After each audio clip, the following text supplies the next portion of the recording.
मित्रहो, नरेंद्र मोदी या भारताच्या पंतप्रधान पदावर बसलेल्या इसमाने सोनिया गांधी या 77 वर्ष वयाच्या महिलेची भलावण आणि संभावना 56 कोटी लोकांची गर्लफ्रेंड असा केला तेव्हा त्याची राजकीय पातळी कोणती आहे ते साऱ्या देशाच्या लक्षात आलं. त्याचवेळी त्याची सामाजिक आणि मानसिक नैतिकताही समाजाला कळून चुकली. नंतरच्या काळात त्यांनी आपला सर्वात मोठा प्रतिस्पर्धी असलेला राहुल गांधी याला मूर्खांचं सरदार म्हटलं. त्याचं नंतर फारसं कोणाला काही वाटलं नाही. पण या मागली जी मानसिकता आहे असं बोलणाऱ्या माणसाची, ती आपण सगळ्यांनी कधीतरी समजून घेतली पाहिजे.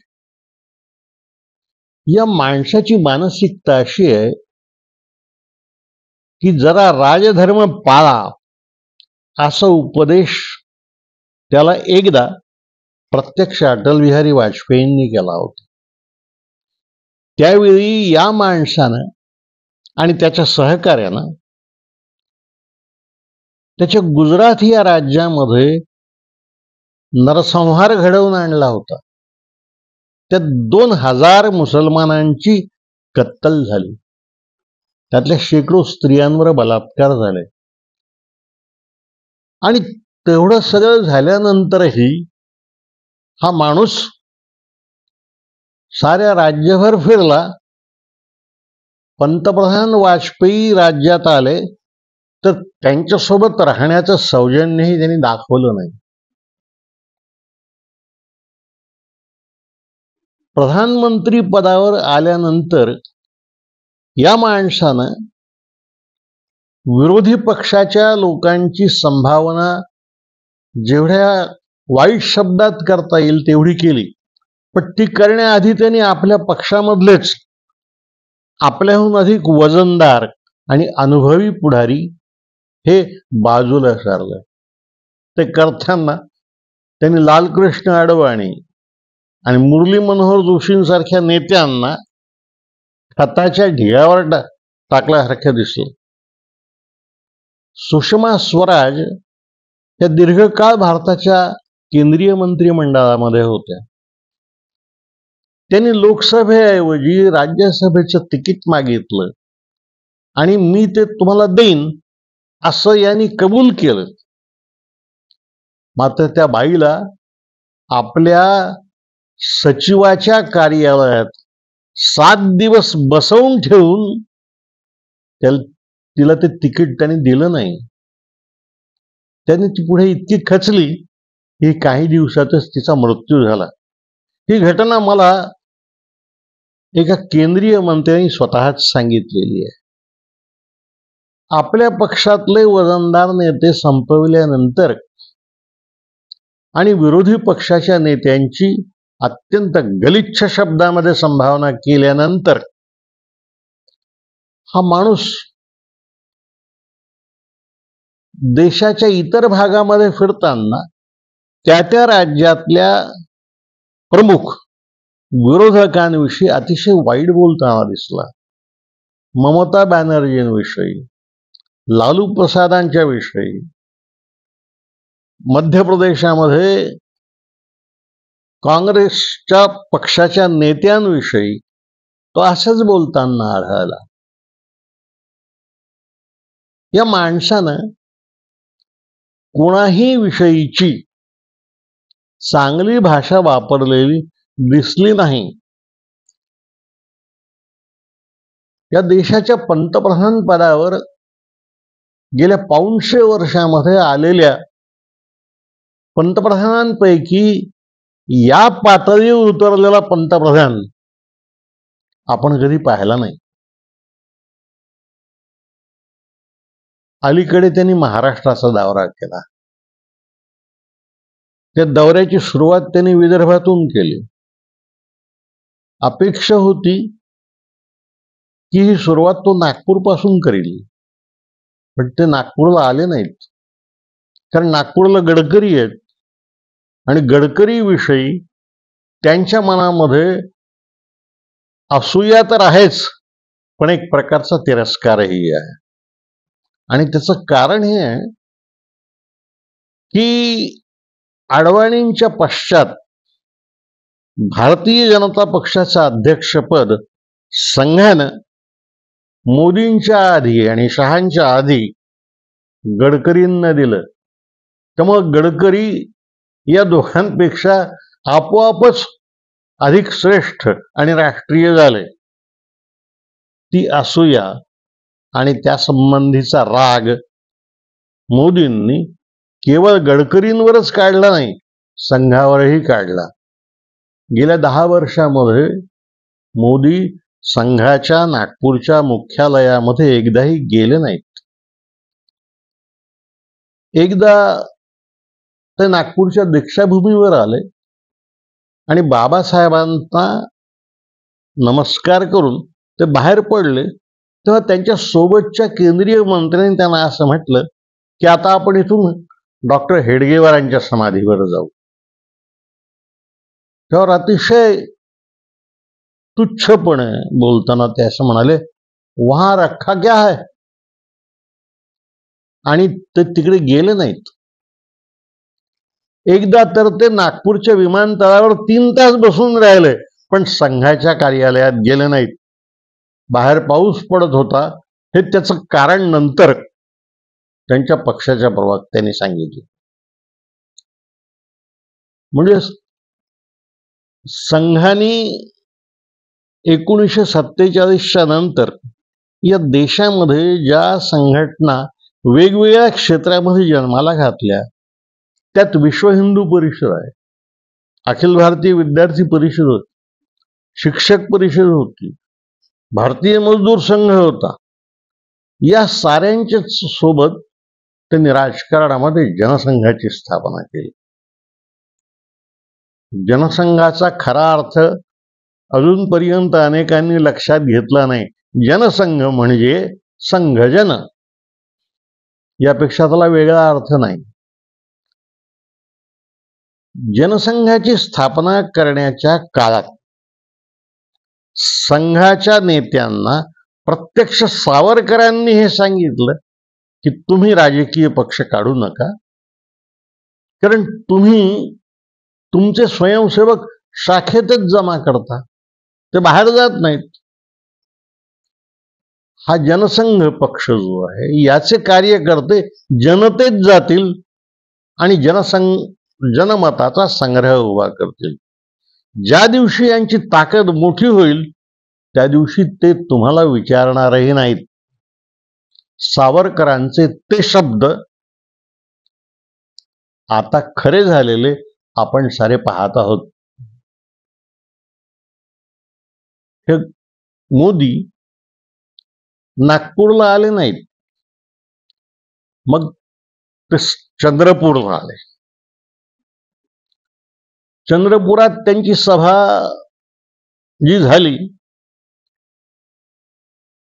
ती त्यांच्या 22 मिनिटांच्या भाषणापेक्षा त्यांच्या पक्षाच्या उमेदवाराचं अत्यंत गटारी भाषेत झालेलं घाणेरडं भाषण जास्त गाजलं. नंतरच्या काळात काही जाणकार पत्रकारांनी जे सांगितलं ते असं की त्या सभेला बोलवलेल्या आणि आणलेल्या श्रोत्यांना दरडोई 500 रुपये आणि जेवण द्यायचं कबूल केलं होतं बीजेपीच्या लोकांनी. त्यातल्या अनेक महिलांनी अशी पुढे तक्रार केली की आम्हाला 300 रुपयेच मिळाले, मग उरलेल्या 200 रुपयांच्यासाठी त्या उमेदवाराच्या घरावर जथ्थे घेऊन गेल्या. पण ही त्यांची अंतर्गत गोष्ट आहे, मला त्याविषयी फारसं काही म्हणायचं नाही. पण आपल्या मतदारांची आणि विशेषतः गरीब स्त्रियांची अशी फसवणूक कोणी करू नये. चंद्रपूर नंतर त्यांची एक सभा वर्धेला झाली. त्या ठिकाणी त्यांचा जो उमेदवार आहे त्या उमेदवाराची तरुण सून आपलं लहान मूल खांद्यावर घेऊन या सासऱ्यानं माझ्याशी किती दुष्ट व्यवहार केला हे स्वतःच सांगत हिंडली. आणि ती हिंडलेली जनतेनं दूरदर्शनच्या वाहिन्यांवर पाहिली. त्या उमेदवाराच्या खांद्यावर हात ठेवून मोदी बोलताना दिसले. तुम्ही कुणासोबत राहता, कुणाला जवळ करता, कुणाच्या भूमिकेला पाठिंबा दाखवता, हे यातून दिसते. पण ही घटना पहिली आहे. अगदी अलीकडे कर्नाटकामध्ये त्या प्रज्वल रेवण्णा या नावाचा त्यांच्या पाठिंब्याचा उमेदवार, जो बलात्कारी म्हणून प्रसिद्ध आहे, ज्याच्या विरुद्ध अनेक महिलांनी तक्रार केली आणि आता ती पोलिसात आणि न्यायालयातही गेली. हा रेवण्णा भारत सोडून पळून गेला. आता तो जर्मनीत आहे. 8 दिवसापूर्वी या रेवण्णाच्या पाठीवर हात ठेवून मोदी भाषण करताना दिसले. माणसांच्या चारित्र्याची चिंता आहे. देशाच्या नेत्यांनी करायची नाही तर कुणी करायची? अशा माणसांना तिकीट दे. आता इथे एक आणखी गोष्ट सांगितली पाहिजे. काही काळापूर्वी भारतातल्या तरुण मुली जगातल्या कुस्तीगीर परिषदेत अजिंक्यपद मिळवून इथं आल्या. त्यांना मोदींनी घरी चहाला बोलवलं, त्यांचा सत्कारही केला. पण नंतर या मुलींनी देशाच्या कुस्तीगीर संघटनेच्या शासकीय अध्यक्षांना, जो खासदार आहे भाजपचा ब्रजभूषण नावाचा, त्यांनी आपल्याशी अतिप्रसंग केला, आमचे विनयभंग केले असं म्हणून त्याच्या विरोधात कारवाई करा अशी मागणी केली. त्या मागणीसाठी या मुली रामलीला चौकात बसून राहिल्या. मोदींनी त्यांच्याकडे पाहिलं नाही किंवा त्यांच्याविषयी एक सहानुभूतीचा साधा शब्दही काढला नाही. उलट ते त्या ब्रजभूषण सिंगाला पाठिंबा देतानाच दिसले. स्त्रियांच्या मनात तुमच्याविषयी यातून कोणती भावना निर्माण होईल याची सुद्धा तुम्ही काळजी घेतली नाही. आणि आपलं स्त्रियांच्या मनामधलं स्थान काय असावं याचा तुम्हीही विचार केला नाही. वर्धेनंतर मोदी अमरावती, नंतर अकोला आणि नांदेडला गेले. त्या ठिकाणी असं लक्षात आलं की त्यांचं भाषण सुरू झाल्याबरोबर सभेत आलेले लोक उठायला लागले आणि त्यांचं भाषण संपेपर्यंत निम्मे लोक खुर्च्या टाकून निघूनही गेले होते. रोज रोज तेच ते भाषण किती काळ ऐकायचं? 10 वर्षापूर्वी तुम्ही दिलेली आश्वासनं तुम्ही खरी केली नाहीत आणि आता तुमच्याजवळ नवीन आश्वासनं द्यावी असं तुमच्याजवळ काही शिल्लकही राहिलं नाही. रामाचं नाव किती दिवस घ्याल? तुमच्यामुळे राम बदनाम होतो हेही लक्षात घेत नाहीत तुम्ही. शेवटी या देशातल्या जनतेविषयीचं माझं 30 वर्ष संपादक म्हणून काम केल्यानंतर जे मत झालंय ते असं आहे की या देशातला माणूस निरक्षर असेल, अडाणी असेल, पदवीधर नसेल, मजूर असेल, शेतकरी असेल, गरीब असेल, आदिवासी असेल, दलित असेल, तो मागासलेला असेल, पण त्याला प्रामाणिकपणा आणि अप्रामाणिकपणा, खरेपणा आणि खोटेपणा यातला फरक नक्की समजतो. तो बुद्धीनं शहाणपणावर अधिकार नाही सांगणार, पण मनानं समजूतदारपणाच्या जवळ असेल. ही गोष्ट या देशातल्या ज्या नेत्यानं ओळखली होती त्याचं नाव महात्मा गांधी होतं. अरे ज्या गुजरातमध्ये गांधीजी जन्माला आले, इथे तुम्ही जन्माला आले, तुम्हाला हा संस्कार घेता आला नाही. मला जास्तीचं दुःख तेव्हा झालं की मोदी वर्धेला आले, पण वर्धेमध्ये असलेल्या गांधीजींच्या बापू कुटीला त्यांनी भेट नाही दिली. त्यांच्या अगोदर महाराष्ट्राच्या राज्यपाल पदावर कोश्यारी नावाचा एक अत्यंत अर्धवट बुद्धीचा माणूस होता. तो गांधीजींच्या जन्मदिवशी सेवाग्रामला आला, वर्धेला आला. वर्धेमध्ये असलेल्या हिंदी विश्वविद्यालयाच्या दिव्यांच्या स्पर्धेचं उद्घाटन त्यांनी केलं, पण त्याच्या कार्यक्रमात गांधीजींच्या कुटीला भेट देण्याची नोंद नव्हती. ऐन वेळेवर त्याला कोणीतरी दटावलं की अरे गांधीजी गुजरातचे होते, गेलं पाहिजे म्हणून तो आला, पण 5 मिनिट राहून निघून गेला.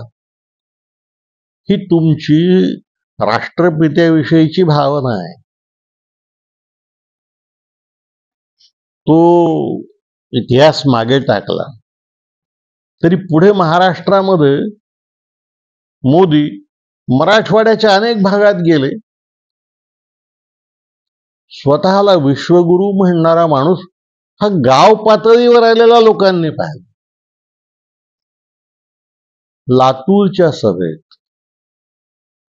किंवा नगरच्या सभेत, मराठवाड्यातल्या इतर भागातल्या सभेत, त्याही ठिकाणी अनुभव हाच की लोक आले आणि यांचं भाषण सुरू असताना उठून चालायला लागले. वाजपेयींच्या राजधर्माविषयीच्या उपदेशाकडेही लक्ष दिलं नाही. ही पार्श्वभूमी असलेले मोदी पुण्यात आले आणि पुण्यात ते शरद पवारांसारख्या ज्येष्ठ नेत्याविषयी, ज्यांचं वय 83 वर्षाचं आहे, जे बोलले ते अतिशय अभद्र आहे. ते त्याला उद्देशून त्यांच्या पक्षाला आणि त्यांना व्यक्तिशः भटका आत्मा म्हणाले. हा अतृप्त आत्मा आहे आणि तो सत्तेसाठी सर्वत्र भटकत आहे, असं ते जाहीर सभेत म्हणाले. मी संपादक या नात्यानं महाराष्ट्रात सर्वात अधिक टीका शरद पवारांवर केली आहे, पण तरीही मी सांगतो, शरद पवारांमधल्या माणुसकीचा अनुभवही मी घेतला आहे. अतिशय सभ्यपणे मतदारांशी, समाजाशी, नेत्यांशी आणि अन्य पक्षांच्या पुढाऱ्यांशी संबंध राखताना आणि बोलताना त्यांना मी पाहिलाय. आमच्यासारख्या सामान्य पत्रकारांशी सुद्धा ते अतिशय जवळीकीनं, आत्मीयतेनं आणि बरोबरीनं बोलायचं. या माणसाला अतृप्त आत्मा म्हणावं यांनी. अशा माणसाची संभावना आपण कशी करायची असते? ज्या पवारांविषयी त्यांनी हे उद्गार काढले, ते पवार महाराष्ट्राच्या मुख्यमंत्री पदावर 4 वेळा आलेले नेते, केंद्रीय मंत्रिमंडळामध्ये संरक्षण मंत्री पदापासून गृहमंत्री, अर्थमंत्री अशी सगळी महत्वाची पदं त्यांनी अनुभवली आहेत. आणि त्याहून महत्वाची गोष्ट अशी की उत्तरेत फारुख अब्दुल्ला, ते दक्षिणेत स्टॅलिन, आंध्र प्रदेशातले नेते, राजस्थानचे नेते, लालू प्रसाद, हे सारे त्यांचे मित्र आहेत. ममता बॅनर्जींशी त्यांचे संबंध चांगले आहेत.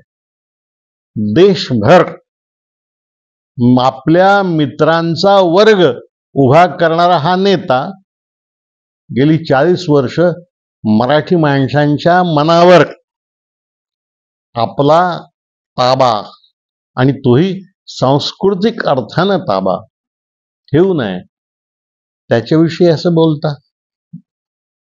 तुम्ही भटका आत्मा म्हणता, अतृप्त आत्मा म्हणता. अरे एवढी वर्ष सत्ता त्यांनी अनुभवली, आणि आता परवा त्यांनी स्वतःच जाहीर केलं की आता मला सत्तेच्या राजकारणात रस नाही, मी पंतप्रधान पदाच्या स्पर्धेत सुद्धा राहिलो नाही. तरी सुद्धा तुम्ही हे बोलता.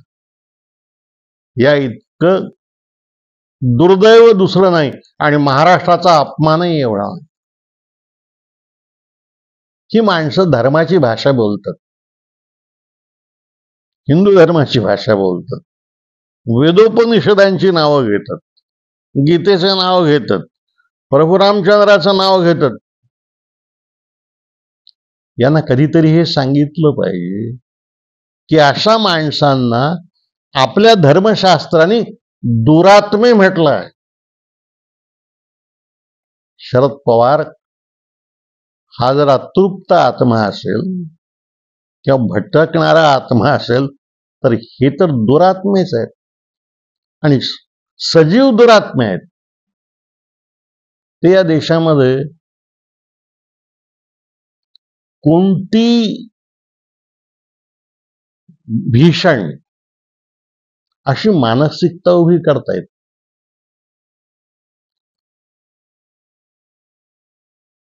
परधर्माविषयीचा द्वेष,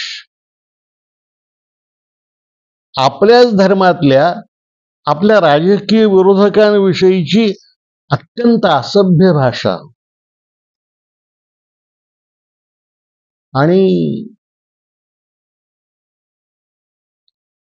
उत्तर भारतामध्ये शेतकऱ्यांचं आंदोलन झालं, तर शेतमालाला भाव मागत होता, तर 200 शेतकरी मरण पावले, पण त्यांच्या मृत्यूची दखल नाही घेतली यांनी. त्या साधं भेटायला गेले नाहीत कुणी यांच्यातले. ही सगळी टीका एकट्या मोदीवर करण्याचं कारण पुन्हा हे आहे. टीका हा शब्द जाऊ द्या, मोदींविषयीच बोलण्याचं कारण हे आहे की मोदींनी आपल्या मंत्रिमंडळातल्या साऱ्यांवर संचारबंदी लादली आहे. त्यांचा कोणताही केंद्रीय मंत्री देशात फिरताना दिसत नाही. त्यांच्यावर भाषणबंदीही बहुधा असावी, कारण ते बोलतानाही दिसत नाहीत. त्यांचे सांसद हे देखील जाहीर वक्तव्य करताना दिसत नाहीत. आमदारांची आणि पक्षाच्या कार्यकर्त्यांची जबाबदारी फक्त त्यांचे पोस्टर लावणे आणि त्यांच्या सभेसाठी माणसं जमवणे एवढीच राहिली आहे.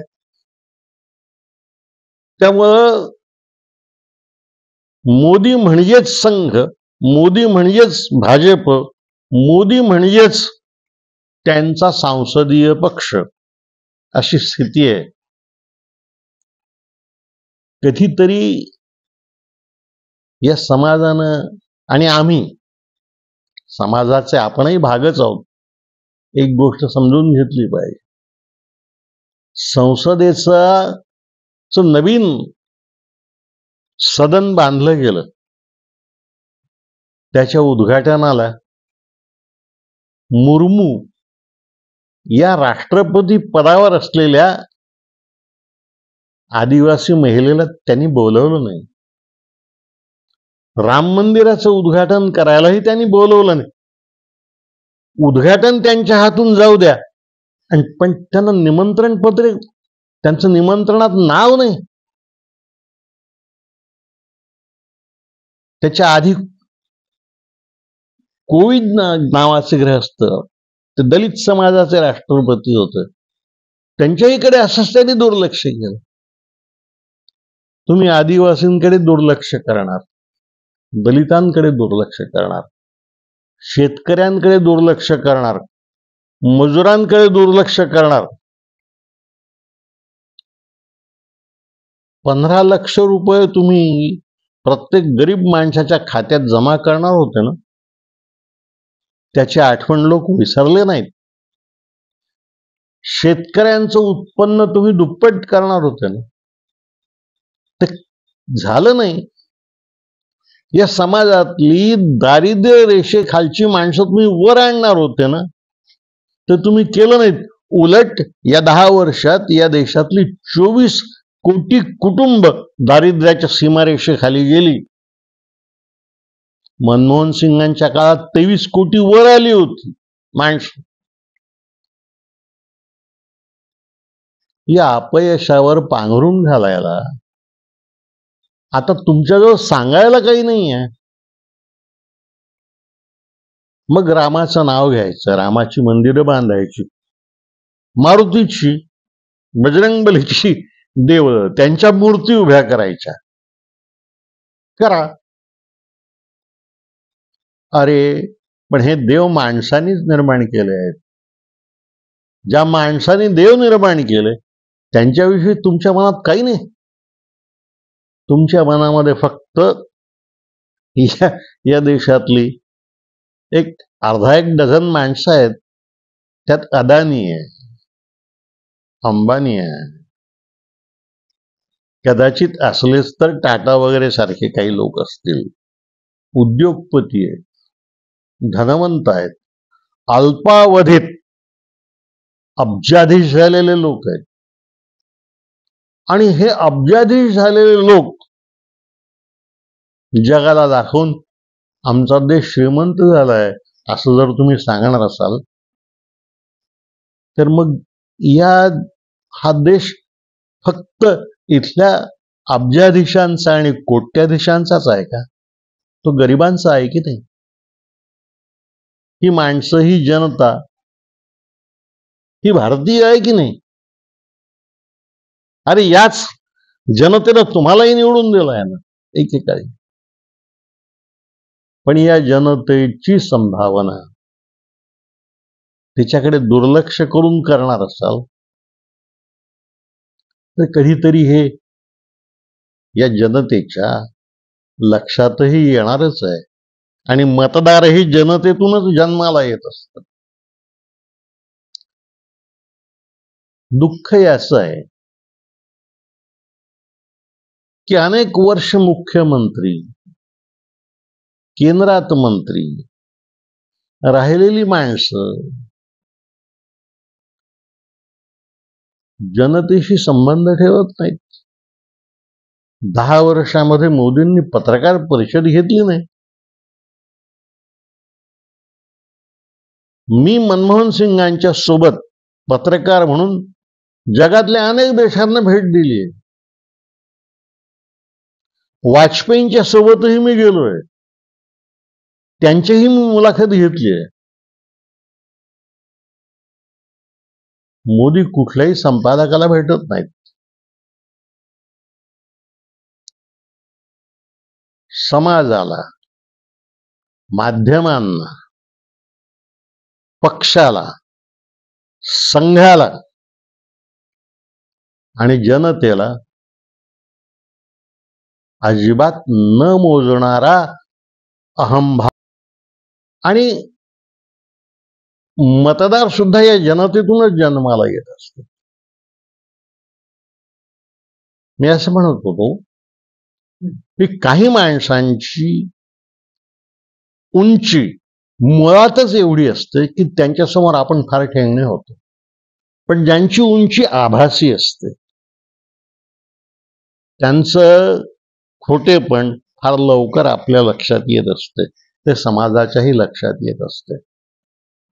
गांधीजींना तुम्ही कितीही नावं ठेवा, लोकांच्या मनातून गांधींविषयीची आत्मीयता आणि त्यांच्याविषयीची भक्ती कधीही जाणार नाही. इतरांच्या विषयी गेलेली आपण पाहिली आहे. कधीतरी 10 वर्षांनी या देशातल्या सामान्य माणसांच्या मनातली विवेकबुद्धी जागी व्हावी आणि त्या बुद्धीला खरेपण आणि खोटेपण यांच्यातलं अंतर स्पष्टपणे कळावं आणि सत्याच्या आणि चांगल्या सद्वर्तनाच्या बाजूनं उभं राहण्याची बुद्धी यावेळी व्हावी, या निवडणुकीच्या काळात व्हावी, एवढीच मला विनंती करायची आहे. नमस्कार.